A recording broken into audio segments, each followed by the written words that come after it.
찬송가 482장입니다.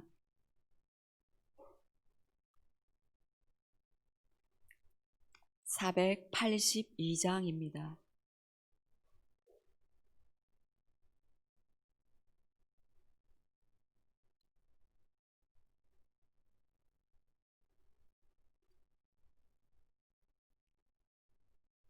참 즐거운 노래를 늘 높이 불러서 이 세상 사는 동안 주 찬양하겠네.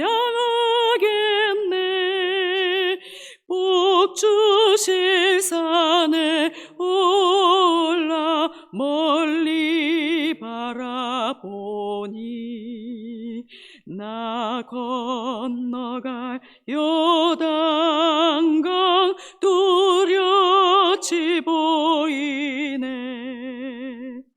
참 아름다운 노래 늘 높이 부르세.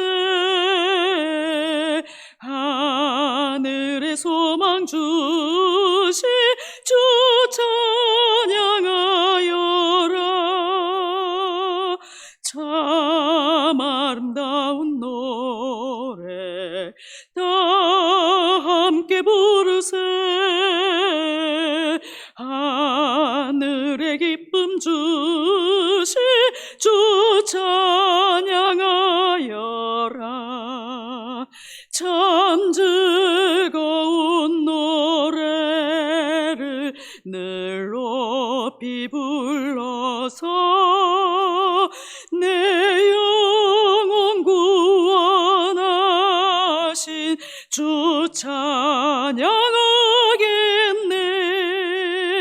땅 위의 성도들이 부르는 노래에 저 하늘의 천사들 다 화답하겠네.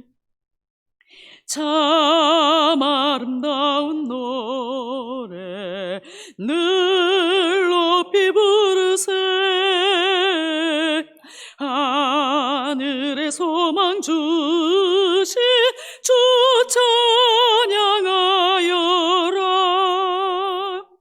참 아름다운 노래 다 함께 부르세.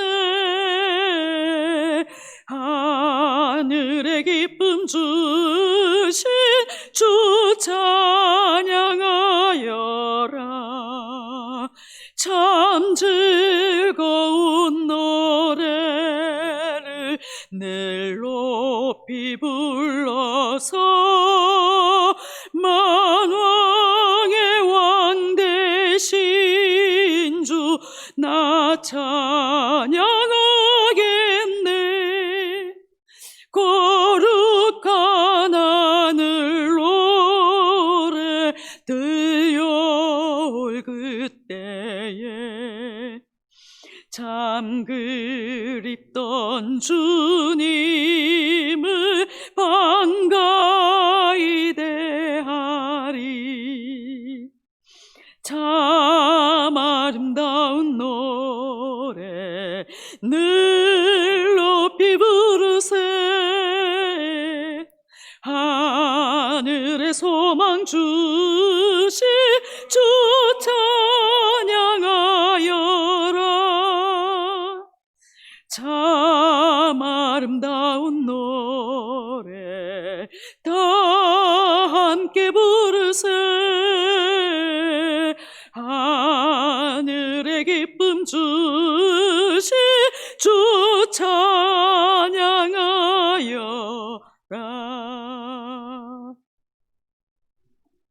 다니엘 4장 19절에서 27절 말씀입니다.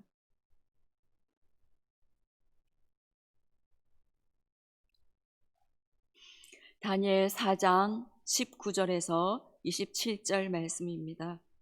교독하신 후에 마지막 절은 함께 읽겠습니다. 벨드사살이라 이름한 다니엘이 한동안 놀라며 마음으로 번민하는지라. 왕이 그에게 말하여 이르기를, 벨드사살아, 너는 이 꿈과 그 해석으로 말미암아 번민할 것이 아니니라.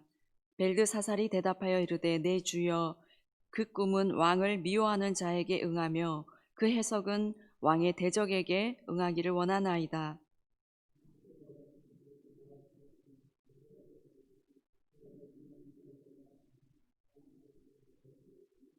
그 잎사귀는 아름답고 그 열매는 많아서 만민의 먹을 것이 될 만하고, 들짐승은 그 아래에 살며 공중에 나는 새는 그 가지에 깃들었나이다.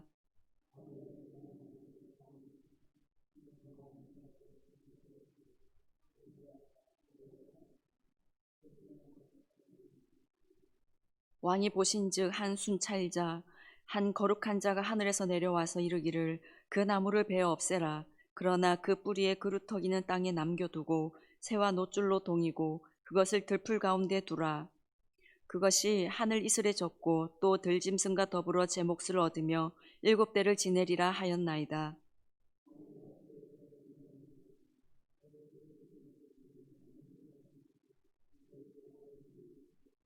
왕이 사람에게서 쫓겨나서 들짐승과 함께 살며 소처럼 풀을 먹으며 하늘 이슬에 젖을 것이요, 이와 같이 7대를 지낼 것이라. 그때 지극히 높으신 이가 사람의 나라를 다스리시며 자기의 뜻대로 그것을 누구에게든지 주시는 줄을 아시리이다.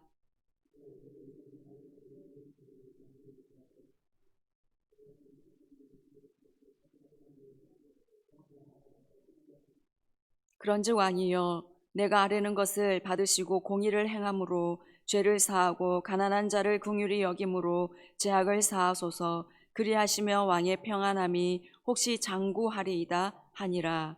아멘. 오늘 본문은 다니엘이 느부갓네살 왕의 꿈을 해석하는 내용입니다.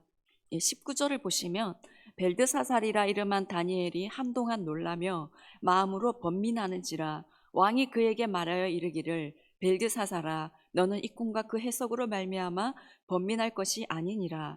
벨드사살이 대답하여 이르되, 내 주여, 그 꿈은 왕을 미워하는 자에게 응하며 그 해석은 왕의 대적에게 응하기를 원하나이다.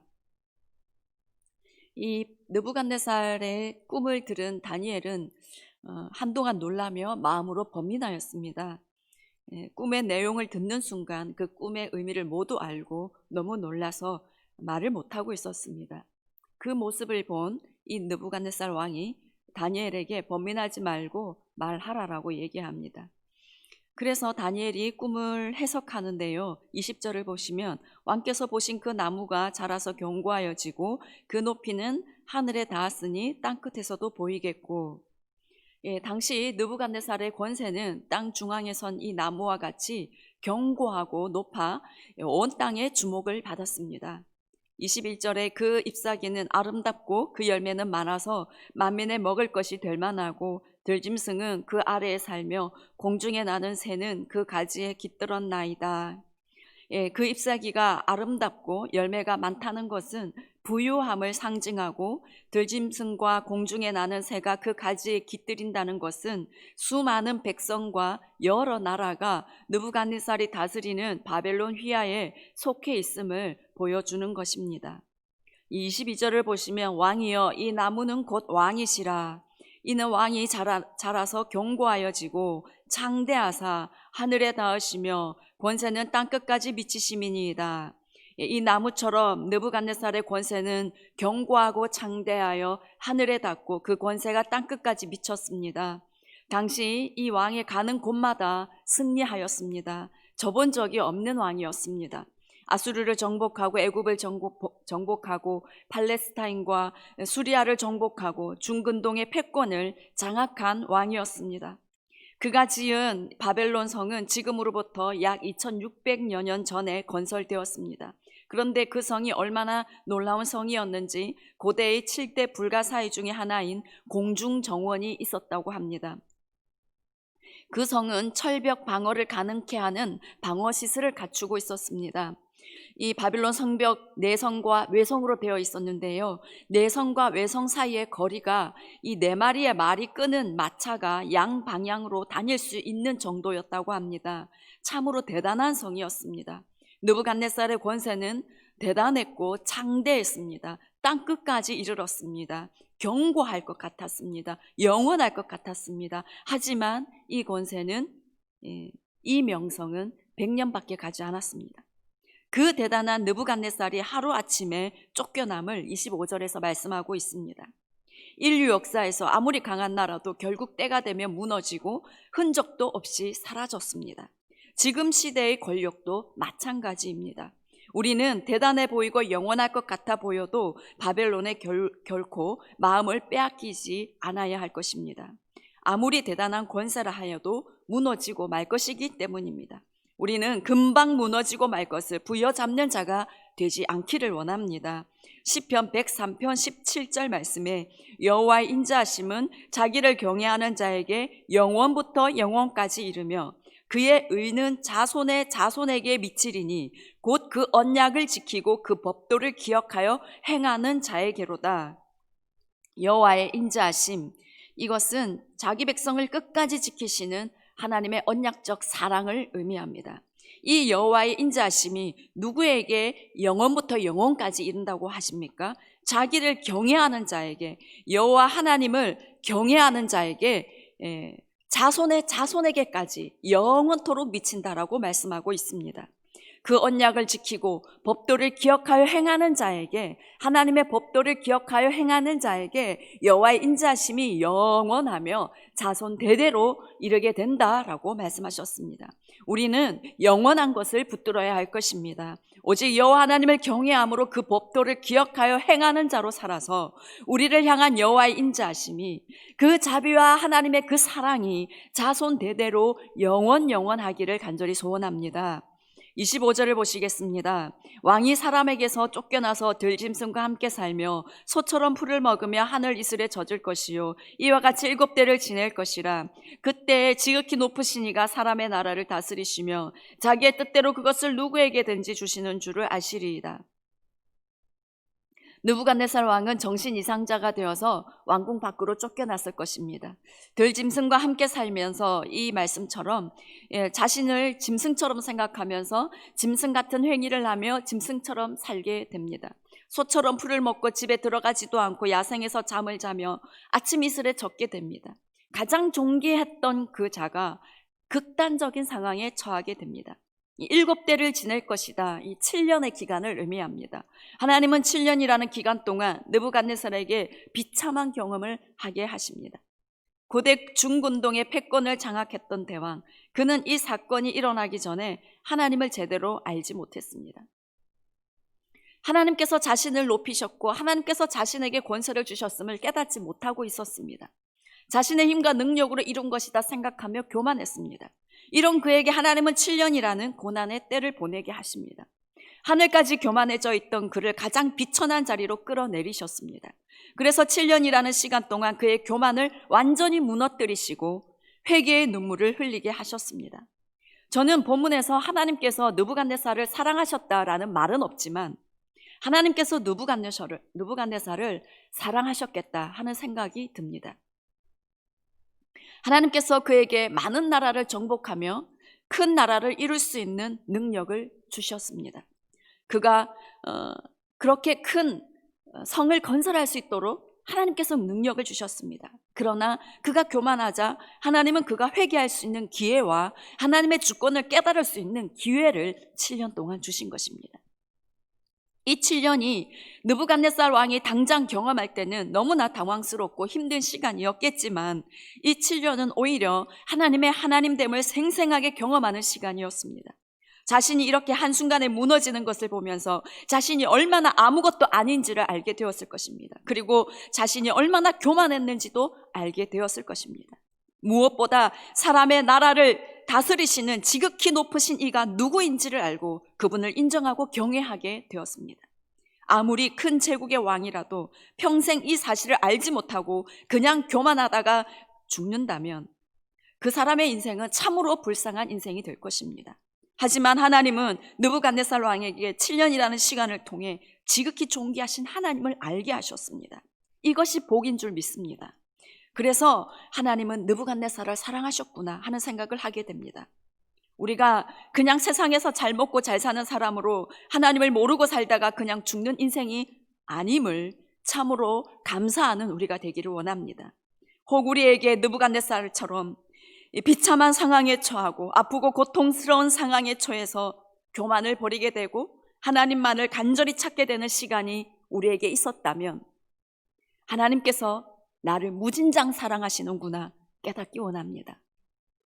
히브리서 12장 6절에 주께서 그 사랑하는 자를 징계하시고 그가 받아들이시는 아들마다 채찍질 하심이니라.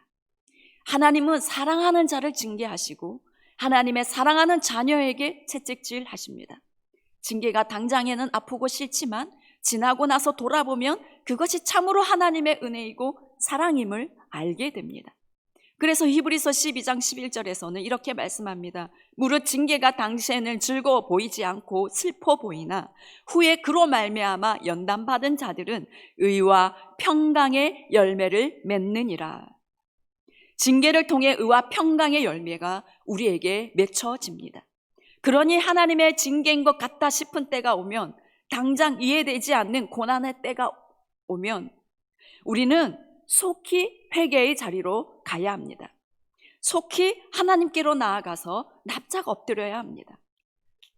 기도하는 것으로도 부족한다면 금식까지 해서라도 날 향한 하나님의 뜻이 무엇인지 알기를 구하고 하나님께서 우리에게 하시고 싶은 그 뜻이 온전히 속히 이루어지기를 간구하며 주님만을 향하여 적극적으로 나아가야 합니다. 하나님께서 요구하시는 회개와 겸손, 회복과 채움, 그 모든 것들이 온전히 이루어지도록 하나님께서 하시고 싶은 일이 속히 다 이루어지도록 나를 전적으로 내어드려야 합니다. 그래서 하나님께서 우리를 향해 하시고 싶은 그것이 다 이루어지면 그 징계와 고난의 시간은 끝이 나게 될 것입니다.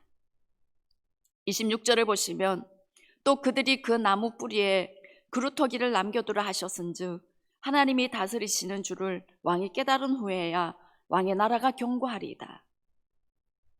느부갓네살을 완전히 망하게 하지는 않으시고 그루터기를 남겨두셨습니다. 그리고 지극히 높으신 하나님이 온 땅을 다스리시는 분이심을 뼛속까지 깨달은 후에 다시 그의 나라가 견고하게 하셨습니다. 하나님은 사랑하는 자를 징계하실 때 완전히 멸하시지는 않으십니다. 그루터기를 반드시 남겨두십니다. 그리고 하나님은 우리에게 가르치시고 싶은 것을 다 가르치시고 나면 때가 되면 그 전보다 우리에게 의와 평강의 열매들이 맺히게 하시고 우리의 삶의 영역을 더욱더 견고하게 되는 은혜를 부어주십니다. 그러니 우리는 잘 되어도 하나님께 감사하고 찬양하고 혹 안 되고 힘들어도 고난 중에 있더라도 우리에게 맺어질 그 열매들을 생각하면서 더 감사하고 찬양하는 저와 여러분의 삶이 되기를 원합니다. 언제나 오직 여호와 하나님만을 경외하며 높여드리는 우리 모두가 되기를 원합니다. 기도하겠습니다. 하나님 아버지, 우리를 그냥 내버려 두지 않으심에 감사드립니다. 우리를 고난을 통해서 하나님 가까이 불러주심에 감사와 찬양을 드립니다. 징계를 통해서 회개케 하심에 감사드립니다.